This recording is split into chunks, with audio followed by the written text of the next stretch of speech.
Moisés en el Éxodo, en Pentateuco, hasta Éxodo, hasta Números, hasta Deuteronomio. Pero Génesis, ¿cómo se le reveló a Moisés? En la montaña. Cuando el Señor lo llama a subir para recibir su palabra. El problema es que nos acordamos de la película, y en la película solo le dieron las 2 tablas. Pero él pasó, y la palabra dice que él estuvo en la presencia del Señor. Y cada vez que en el Antiguo Testamento vemos esa invitación, Isaías, cuando entran al trono de la presencia de Dios, ellos están completamente, como Isaías lo dice, y el trono de su, en inglés, in the robe of his throne, estaba llenando todo el templo con su gloria. Moisés estaba ahí en la gloria del Señor, en comunión con Él, recibiendo. Esa es la ley. Muchas veces pensamos que la ley solo eran los 10 mandamientos. No, Él bajó con todos los datos del Pentateuco. Génesis. No usó él parte de algún documento histórico, por ejemplo, lo que Lucas hizo cuando escribe el Evangelio de Lucas. No, él es el primero, a él es el que el Señor lo llama a recibir. El cómo describir a ese Dios santo que viene a rescatar a un pueblo en esclavitud para que sea gente de su pueblo. Y Dios le da a Moisés esa palabra. Le demuestra cómo ha sido la creación, cómo ha sucedido esto. Y el pueblo tenía historias de lo que había sucedido antes. Entonces sí existían historias. Como genealogías y todos esos documentos que posiblemente el pueblo conservaba. Y sabemos porque al final de Génesis, José le dice a sus hermanos, ¿cuándo el Señor nos saque? Entonces hay una genealogía del pueblo del Señor que sabe que llegó ahí. Y me imagino que había algún tipo de historia en Egipto. ¿Cómo el Señor unió todo eso? Un día lo sabremos. Deuteronomio 29:29. Esa es la solución. Las cosas ocultas le pertenecen al Señor. Pero sí, eso hay un proceso. ¿Cómo sucedió? No sé. El Señor le dio un USB. Mira, aquí están los documentos. Aquí están los. ¿Estamos? ¿Listos? Ok. Para cerrar hoy, hablemos de esos marcos teológicos que nos ayudan a amar más la Escritura, o muchas veces ponen piedras de tropiezo en nuestro caminar. Cuando abrimos la ley, no solo somos llamados a leer palabras antiguas, también estamos usando ciertos lentes que van a moldear todo lo que vemos. Y cada tradición cristiana va a interpretar Génesis a Deuteronomio desde un marco teológico. Y es importante que nos demos cuenta que nuestra comunidad hispana está rodeada por un marco específico, y nosotros estamos llamados a invitarlos a considerar un nuevo marco. El dispensacionalismo y la teología del pacto vienen a ser 2 marcos diferentes de cómo vemos la relevancia de las escrituras en el Torah, en la ley de Moisés para nuestras vidas. Entender estos 2 marcos no es solo para que oigamos un ejercicio académico, sino para que entendamos cómo somos llamados a leer, cómo somos llamados a predicar y cómo somos llamados a pastorear a nuestra comunidad de una mejor manera, para que ellos se den cuenta que Dios está trabajando en nuestras vidas. Y lo vemos, el dispensacionalismo. Interesantemente, mucho de nuestra comunidad lee el Antiguo Testamento y el Nuevo Testamento desde un punto dispensacionalista, sin darse cuenta que esta teoría o esta influencia cristiana nació hasta el siglo XIX. Es escrita por John Nelson Darby, y en las Biblias Scofield, que fueron las primeras Biblias que fueron llevadas a Latinoamérica como donaciones gratis para que la gente conociera el Evangelio. sin darnos cuenta. En 1909 había suficientes finanzas para donar estas Biblias. No sabemos por qué, quizás no las querían en los Estados Unidos, no sabemos, pero por alguna razón la palabra del Señor llegó a Latinoamérica, inundó la comunidad y era una Biblia de estudio. Y es no en la palabra, pero en los estudios, en los márgenes, en los comentarios de esas Biblias, que el dispensacionalismo fue introducido a Latinoamérica. Y fue muy atractivo para las iglesias porque las iglesias andaban buscando un sistema fácil de comunicar el evangelio a las personas y ayudarles a entender cómo es que la palabra del Señor, el evangelio, había llegado desde 2000 años antes ahora a sus vidas. Y de repente comenzó a influenciar toda Latinoamérica.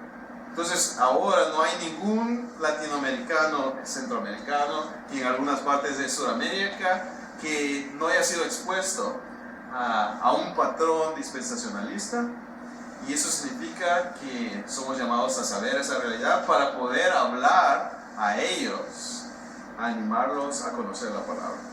Hay algunas enseñanzas claves acerca del dispensacionalismo.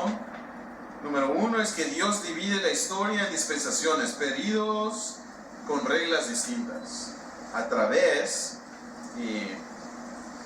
cuando abren Génesis, dicen esto es parte de esto, esta otra parte es de aquí, y comienzan a dividir. Dios está trabajando de diferentes maneras y estas maneras ya no se aplican a nuestras vidas. Entonces, la primera dicen Dios divide, por eso puse un símbolo de división.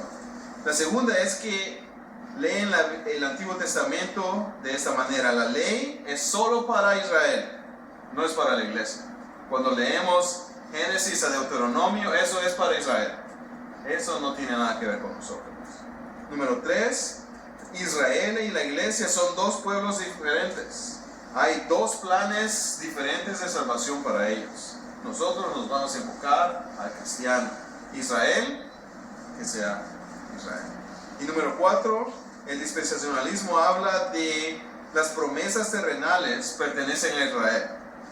Las espirituales son para la iglesia.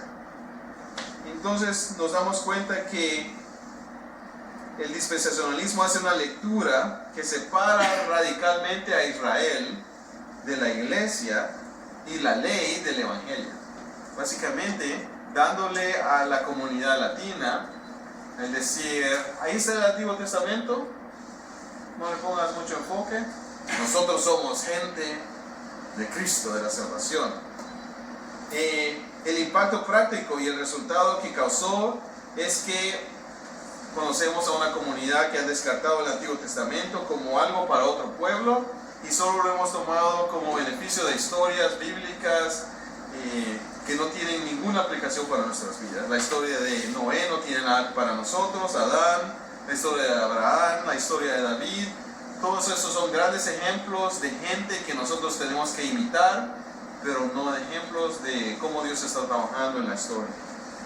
Interpretan Éxodo o Levítico como historias interesantes, pero no normativas. Aunque la ley de Dios, los 10 mandamientos están ahí, aunque Dios está llamando en Levíticos a un pueblo a venir a ser santo, como Dios es santo, para entrar a su presencia, y la gente dice, no, eso es para otros. No ven la continuidad entre Abraham y la iglesia. No dicen, aquí está Abraham y este es el padre de nuestra fe. No lo ven. Predican la ley solo como contraste negativo al evangelio. Dicen, el Señor es de amor. La ley es muy difícil. Pierden de vista la historia unificada de redención y como consecuencia el Torah se convierte en un museo, un mapa. Vayamos y miremos lo que pasaba con el pueblo de Israel. Oremos por la paz de Jerusalén. Y por eso los negocios y los tours para ir a Israel se convierten en algo que saca mucho dinero de la comunidad latina, porque todos quieren ir a ver cómo Dios salva de la otra manera. Cómo podemos orar por la paz de aquel pueblo que es de Dios y Dios está haciendo cosas maravillosas con ellos, porque lo hemos separado de dos maneras diferentes. En contraste, la teología del pacto funciona de una manera diferente. La teología del pacto no nació en el siglo XIX. comienza a ser discutida desde el principio, desde el comienzo de la iglesia en el siglo I. Es la lectura histórica de la iglesia cristiana. Los padres, la reforma, la iglesia confesional entienden que la Biblia funciona como una sola historia de salvación. La teología del pacto es el sistema, dice este profesor, que mejor refleja la estructura interna de la escritura. Uno de los libros que me gustó cuando tomé la clase de pactos dice: los pactos son la forma en que Dios se relaciona con su pueblo a lo largo de toda la Biblia. Si no entiendes los pactos, no entiendes la Biblia. Entonces, enseñanzas claves que vemos en la teología del pacto. En la teología del pacto nos damos cuenta que Dios siempre trata con la humanidad por medio de pactos. Adán, Noé, Abraham, Moisés, David. El nuevo pacto en Cristo es el acercamiento de Dios con los representantes diferentes del pacto, para que ellos oigan cómo Dios desea unificar toda su escritura. Y el pacto siempre incluye sangre. Esta es la historia cuando Abraham tiene que dormir. ¿No se acuerdan cuando se pone a dormir sobre una roca? Y Dios le pide que divida animales sobre una roca. Y divide los animales. De repente, en su sueño, en lo que está durmiendo, una lámpara de fuego pasa en medio del sacrificio. El Señor es ahí.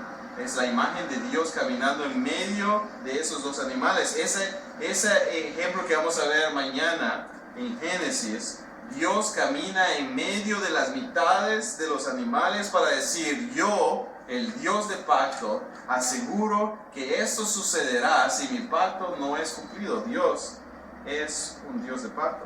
Entonces Dios es un Dios que trabaja por medio de pactos, y solo hay un plan de salvación desde Génesis hasta Apocalipsis. Un solo Señor, una sola fe, un solo bautizo, como dice Efesios 4:5. Israel y la iglesia son un solo pueblo.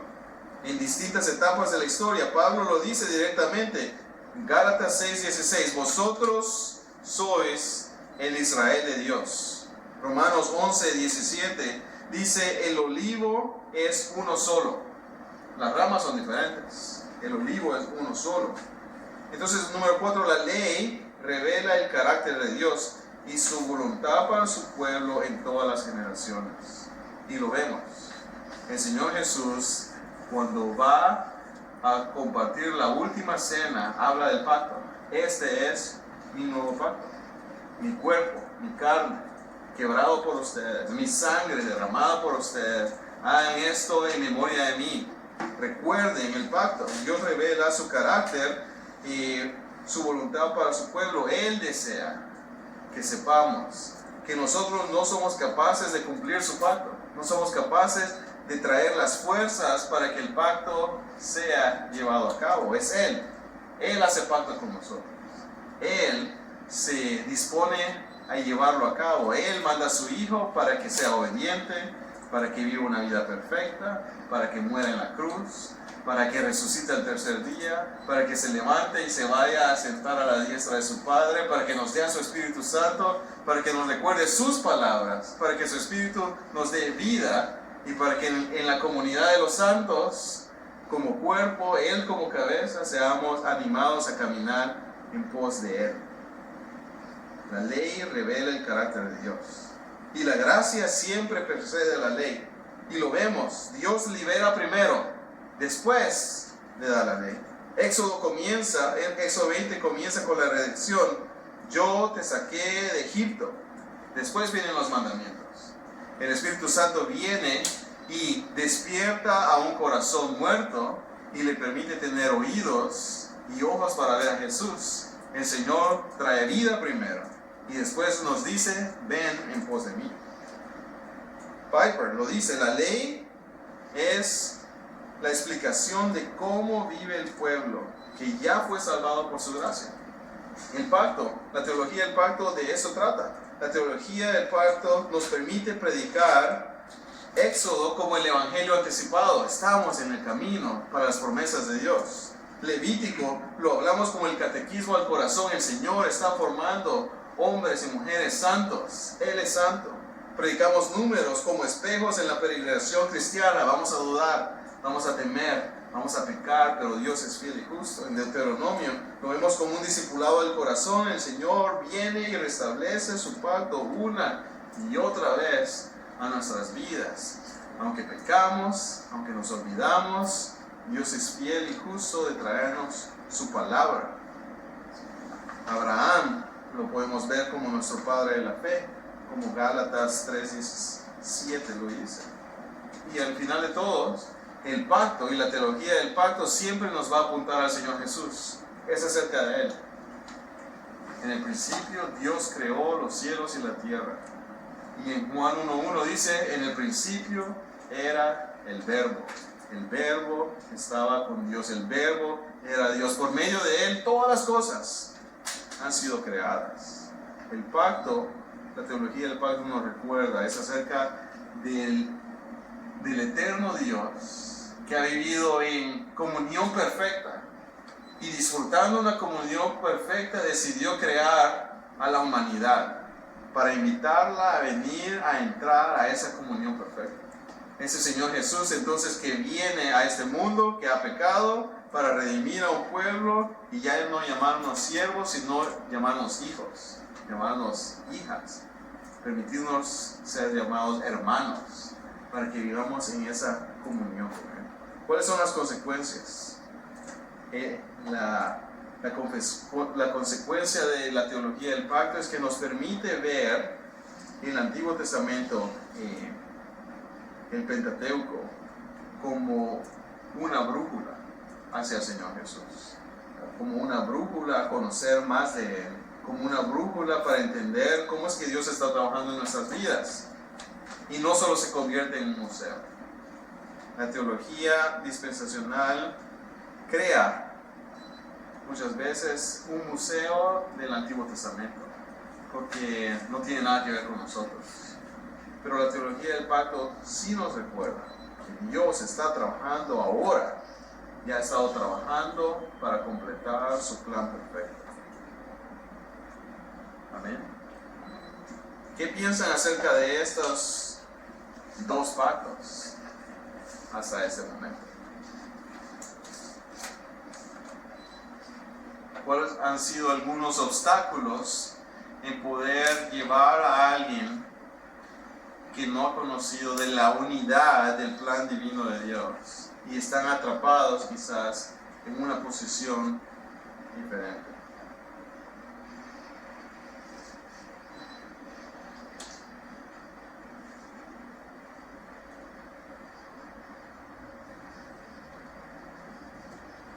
Yo creo que una de las dificultades es que no es que lo haya, pero parece haber una discontinuidad en los temas cuando vemos los pactos en el Antiguo Testamento, como el pacto con fulano, con sultano, con mengano, mientras que en el dispensacionalismo es más fácil tratar de ver la historia por tiempo. Miren, el año tal fue fulano, el año tal fue este, y después de ese año ya nomás pasa toda la ley y después viene Cristo y entonces ya la ley ya no existe. Entonces como que se nos hace más, tal vez por pereza, no sé, pero se nos hace más fácil organizar la historia así que recordar o tratar de unificar el plan redentor de Dios en un solo hilo por medio del pacto. Y mucha gente tomamos el hilo que hacemos es el tiempo, no es la obra de Dios, sino que tomamos el tiempo como ese hilo. Yo creo que es una de esas dificultades que tenemos. Sí, el reto viene entonces a que cómo le ayudas a una comunidad a entender la unidad de la palabra sin que estudien la palabra. Y es la demanda contracultural que somos retados a llevar, y es cómo le ayudamos a nuestras comunidades a ir más despacio. No tiene sentido. Vivimos en un mundo de producción y de hacer y de completar y de llevar a nuevos niveles. Bueno, en el reino del Señor Nuestra fe cristiana es para toda la vida hasta que lleguemos a la imagen de nuestro Señor Jesús. Eso significa que tenemos que estar contentos de que nuestra iglesia crezca más despacio mientras la gente crece más rápido. Tenemos que dedicar más tiempo en el discipulado y que nuestra comunidad crezca en su palabra. O muchas veces queremos crecimiento numérico y se nos olvida el crecimiento de conocimiento de la palabra. Para animarle a nuestra comunidad a que lean la Biblia, caminen por libros enteros de la Biblia, necesitamos mucho tiempo de meternos en la vida de la gente que viene de un contexto que salió una estadística, se los pongo de esta manera. Salió una estadística al principio de este año acerca de la lectura de los cristianos en los Estados Unidos. ¿Cuánto leen los cristianos la Biblia? Y el promedio más grande era solo el 20% de los que leen la Biblia más, la leen 5 días a la semana. Qué bueno. Pero ¿qué del otro 80%? Y esta es la estadística que los debería a todos entristecer. De ese 20%, para que están leyendo la Biblia por lo menos 5 días a la semana, el promedio la leen 5 minutos diarios. Entonces, el 20% de la comunidad leyendo la Escritura, hicieron una estadística como con 10,000 personas de diferentes iglesias, diferentes denominaciones, para que fuera un buen ejemplo. Nos damos cuenta que si el 20% está leyendo la palabra por 5 minutos, solo están leyendo una página de la Biblia diaria, 5 páginas a la semana. Solo están leyendo ni siquiera 3 libros de la Biblia anuales. Eso significa que les cuesta casi 10 años en terminar la Biblia. ¿Cómo va a venir a entender una persona que va tan lento acerca de lo que el Señor está haciendo? Si los discípulos del Señor que caminaron con Él 3 años, en la última cena, cuando el Señor les dice, yo quiero que cenen conmigo y les voy a explicar algunas cosas que van a pasar, y lo primero que dice Pedro, no me puedes lavar los pies. Y el Señor dice, te los tengo que lavar. Tomás dice, Señor, pero no entiendo lo que estás haciendo. El Señor le dice, sí, por eso te estoy explicando. Viene Tadeo y dice, Señor, ¿por qué no lo estás explicando a los que están allá afuera? Se los estoy explicando a ustedes. Judas se va para negar a Jesús. Y uno más dice, Señor, no entiendo lo que nos estás diciendo. 3 años han caminado con el Señor Jesús y el Señor les tiene que decir, ahorita no lo van a entender, pero un día sí lo van a entender. 3 años caminaron con el Señor y les toma mucho tiempo entender que los planes del Señor son perfectos y nosotros tenemos que rendirnos a sus planes y conocer su camino. Tenemos que decrecer y Él tiene que incrementar. Y por eso a nuestra comunidad le cuesta, porque necesitamos retarla a caminar en su palabra, y por eso tenemos que caminar y predicar por libros de la Biblia, y tenemos que meternos en la palabra y tratar de crecer juntos para que no se les olvide. Y aún así, el Señor Pablo escribe, pero les tengo que alimentar con leche, porque debiendo ser maduros nos cuesta. El Señor Jesús lo dice. Porque cuando la semilla es plantada, vienen los pajaritos, los problemas de la vida. Entonces nuestra comunidad está rodeada de problemas. Nosotros estamos rodeados de problemas. Estamos cansados, hemos trabajado, y cuando vayamos camino a casa van a haber varias cosas que los pajaritos se van a llevar. Nuestra comunidad está pasando por lo mismo. Entonces somos llamados a caminar juntos, fielmente, en su palabra, constantemente, orando, en su palabra, orando, practicando los sacramentos, para que la gente recuerde que el Señor está trabajando en todo. Pero siempre va a ser difícil, pero siempre va siendo más fácil. ¿Alguien más? ¿Qué piensas? En experiencia personal. Pues un poco lo que platicábamos ahorita, ¿no? De cómo el dispensacionalismo vino con tan poco tiempo fue lo que impactó más a los hispanos, ¿no? Por eso lo que llegó, lo que se exportó tristemente de acá para allá, alguna vez había escuchado, creo que me convenzo un poco de eso, de que de alguna manera fue un plan con maña patrocinado, o sea, para que el judaísmo o los israelitas se beneficiaran de todo eso. O sea, fue financiado ese plan con esas Biblias, con todo ese trabajo que finalmente ha hecho el camino al mundo hispano y también al americano, ya está inundado con eso, lo ha hecho más largo, más pesado, más... Sí, porque venimos de una necesidad de conocer una fe superficial, ahora una necesidad de ser discípulos. El que no esté dispuesto a dejar padre, madre, hijos, casa, no puede venir en pos de mí. El llamado de venir a ser discípulo del Señor requiere un peso. Y hay una tendencia, ¿no? Como humanos, como hombres que estamos en la carne todavía, tenemos una tendencia a querer saber el final. Pues dímelo así, dámelo resumido, ¿no? ¿Qué tengo que hacer o qué? Y por eso todo es como express, repite esta oración, o bla, bla, bla. Incluso la Génesis, Revelaciones o el Apocalipsis, ¿no? O quiero saber ya el final, ¿no? ¿Qué se trata? Dámela eso. Pues la idea del dispensacionalismo que te da la idea de un rapto donde ya te vas de acá y no vas a pasar por las tribulaciones o esto, pues es atractivo para el hombre, ¿no?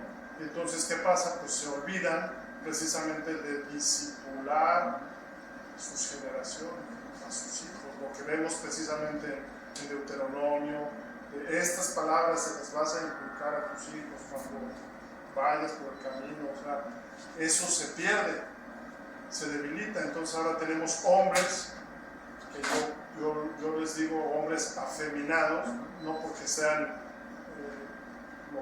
sea eso, sino que han dejado su labor de ser líderes, profetas en sus propias casas y para guiar a sus familias en el caminar con Dios, ser discipulados con un trabajo sistemático, continuo en discipular a tus generaciones, ¿no? Y con la tarea de que estamos acá y que tenemos que contribuir o ser sal y luz. Sí. Entonces ya ahora está el hombre, ya están pensando, pues que venga el Señor, ¿no? ya me quiero ir, ¿no? Y eso es triste, ¿no? Es triste. Y nos da un reto más grande, porque muchas veces somos animados a pastorear iglesias y queremos y soñamos que el Señor nos dé fruto y queremos descansar en que nuestra iglesia está creciendo y sentirnos bien, porque por supuesto queremos que eso suceda. Pero cuando el Señor nos está reformando y llamando a ser pastor reformado, nos damos cuenta de que las dos cosas no pueden suceder al mismo tiempo. Si nuestra iglesia crece, no va a crecer reformada, porque la gente está viniendo, necesita todavía ser reformada.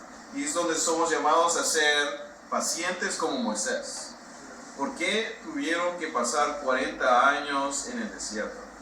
Porque todas esas enseñanzas que la gente estaba recibiendo, sus corazones no estaban listos para recibir.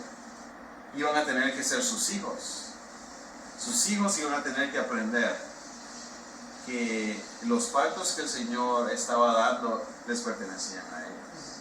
Y el texto dice, cuando llegamos a Deuteronomio al final, que todo adulto que vivió en el proceso de peregrinaje tuvo que morir. Pero sus hijos entonces ya estaban entrenados y capaces de entrar a la tierra prometida. Ellos también iban a tener que sufrir, ellos también iban a tener que ser recordados, a ellos también se les iba a olvidar. Pero como líderes reformados somos llamados a enfocarnos en la gente que está aprendiendo, de siempre estarle enseñando a todos, pero de enfocarnos a aquellos que están poniendo más atención, de invertir nuestras vidas en los líderes potenciales que van a poder salir de aquí y ir a enseñar a otros, enseñarle a las madres que están convencidas que tienen que disciplinar y instruir a sus hijos, de enfocarnos en recordarle a los hombres que tienen que ser, como C.S. Lewis decía, no hombres sin pecho, pero con hombres con pecho, entendiendo que son llamados a ser hombres a la imagen de Dios, con el llamado de Dios, responsables de ser líderes de casa, responsables de amar a sus esposas como el Señor lo ha hecho, responsables de crear un jardín en el cual van a invitar a su familia y en el cual van a estar trabajando. Entonces es un trabajo lento, porque nunca vamos a estar en forma si no comenzamos un proceso de ayuno, desayuno y dietas y ejercicio. Entonces nuestra vida cristiana va a ser lo mismo. Y el llevar a alguien a conocer la teología del pacto es invitarlos a que vean las sombras del Evangelio en el Antiguo Testamento, a que vean cómo el éxodo que vivió el pueblo del Señor es un éxodo de 1 Pedro en nuestras vidas. Somos peregrinos y extranjeros en proceso de vivir nuestra vida temporal con sueños de la nueva vida, siendo responsables aquí, tratando de inculcar una mejor vida cristiana en nuestros hijos y en aquellos que están a nuestro alrededor. Porque sí, la teología y el evangelio es importante, especialmente de Génesis a Deuteronomio, es importante para nuestra comunidad, porque el Señor acompaña a gente lastimada, gente que ha vivido en esclavitud, y Dios utiliza a Moisés y a los líderes que se van levantando, porque de repente aparecen otros jueces, de repente están los jóvenes como Josué y Caleb creyendo, y nosotros tenemos que ver el resultado de la multiplicación de lo que el Señor está haciendo en nuestras vidas en otros líderes. Muchas veces no va a ser en toda la comunidad, pero muchas veces sí el Señor nos va a permitir saber, han salido 2 hombres más que están caminando con el Señor, han salido 2 mujeres más, han salido 2 familias más que están caminando, están cuidando a sus familias, están caminando y discipulando a otros. Porque la teología del pacto define cómo las familias son llamadas a vivir en medio del sufrimiento. Cuando un pastor predica en los primeros 5 libros de la ley, estamos mirando a otro pueblo. No son ovejas lejanas ni ajenas, son gente de nuestra familia. Y cuando hablamos de la gente del pacto y lo que han sufrido y lo que Dios ha hecho, le estamos dando ojitos a nuestras ovejitas a darse cuenta que en sus historias también Dios está trabajando. Hay un artículo que escribía esto: la teología del pacto ofrece una narrativa inquebrantable donde Dios sigue siendo fiel desde Abraham hasta Cristo. Y si Dios ha sido fiel con un pueblo muchas veces duro, ¿cómo no va a ser fiel con nosotros? Nos ha dado su palabra, nos ha dado su Espíritu Santo, ha empoderado a su iglesia para que vaya, y el Señor los utiliza a ustedes para que sean salados y brillantes y muchos más conozcan de Él. En un mundo donde los inmigrantes sienten que su historia está fragmentada, necesitan una Biblia no fragmentada, necesitan un mensaje unido. La teología del pacto ofrece una historia unificada, un Dios coherente, un Salvador que ha sido prometido desde el principio, una comunidad de pacto que abraza al recién llegado, que lo recibe y le dice: ustedes son nuestros, mis hermanos. Dios no tiene 2 pueblos, solo tiene uno. Y ese pueblo comienza desde Abraham hasta nosotros. Así que somos llamados a vivir como gente del pacto que comienza a dar gracias por lo que el Señor ha hecho. Que podemos dar testimonio que somos cristianos porque hubo alguien en la jornada de nuestras vidas que quizás nos introdujo a Cristo.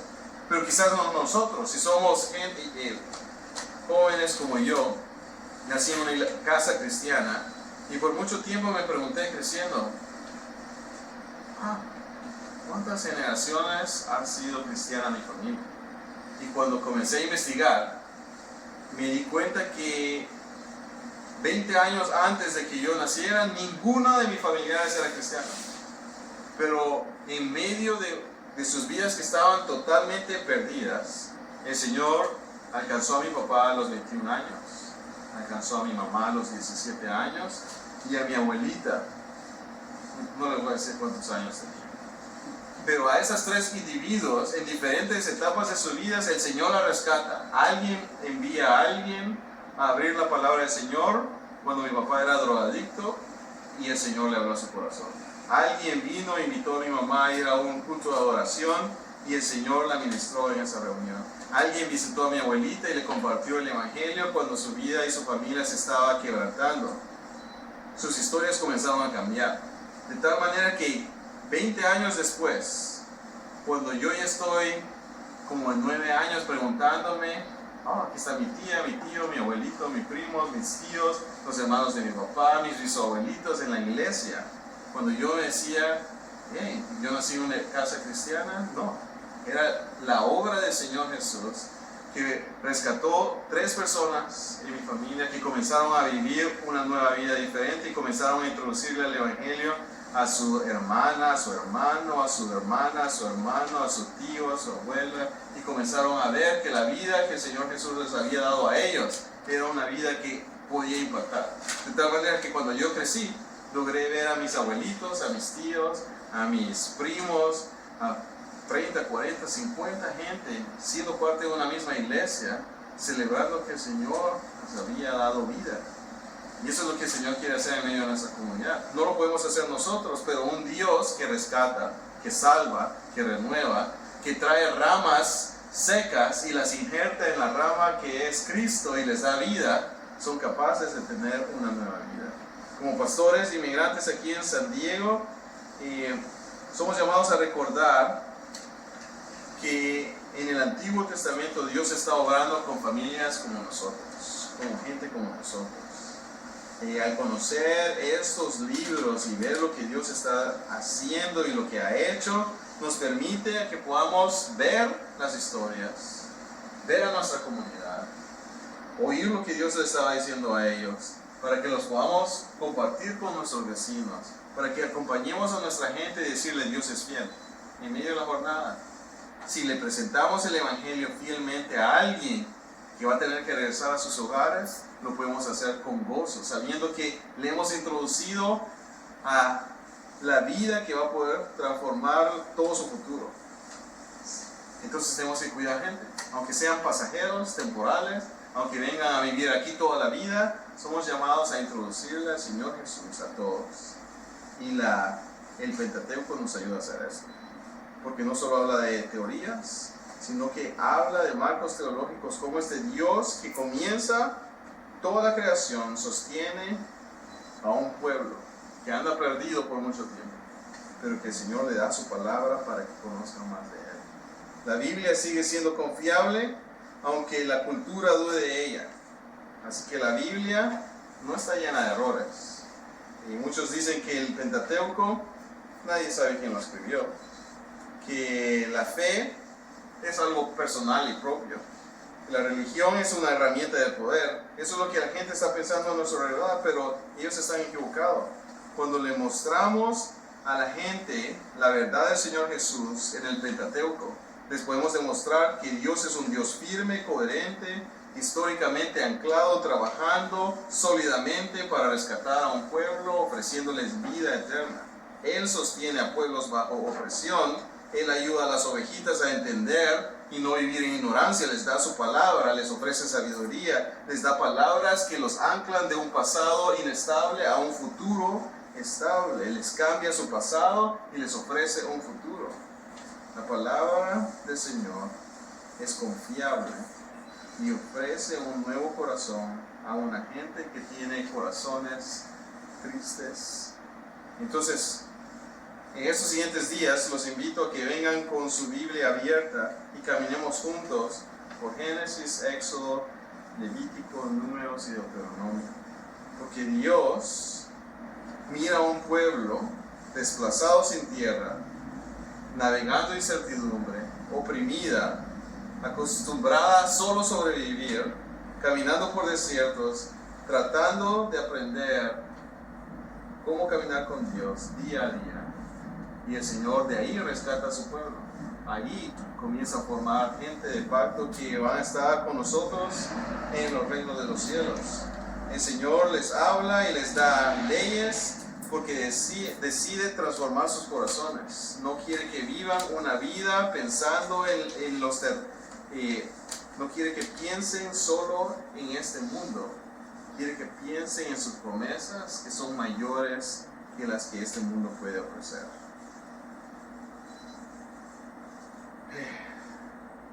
¿Qué más les digo? El dispensacionalismo causa que vivamos en ansiedad porque la palabra no tiene relevancia para nosotros. Pero si le animamos a nuestra gente a conocer la palabra del Señor y que está unida por siempre, podemos invitarle a la gente, comienza a leer Génesis, hablemos. Mira lo que Dios está haciendo desde el principio. Dios nunca improvisa, siempre está trabajando, nunca cambia de plan. El Señor está encargado fielmente de la historia, desde Abraham hasta Cristo, hasta nosotros. Dios está haciendo todas las cosas para el bien de nosotros.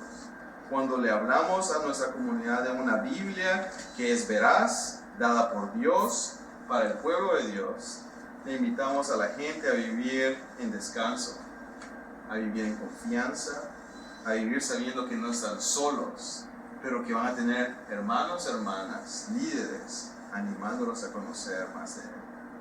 Así que, hermanos, esta noche me gustaría que alguien cerrara con oración y le diga: Señor, ayúdanos. Y en esos días el panorama de tu palabra nos dé certeza de que somos tuyo y que tu palabra es relevante para el día de hoy. ¿Alguien nos quisiera cerrar en oración? No todos, ¿no? Amén. Sí. Oremos, hermanos. Señor bendito que estás en el cielo, te damos a ti la gloria y la honra, Padre.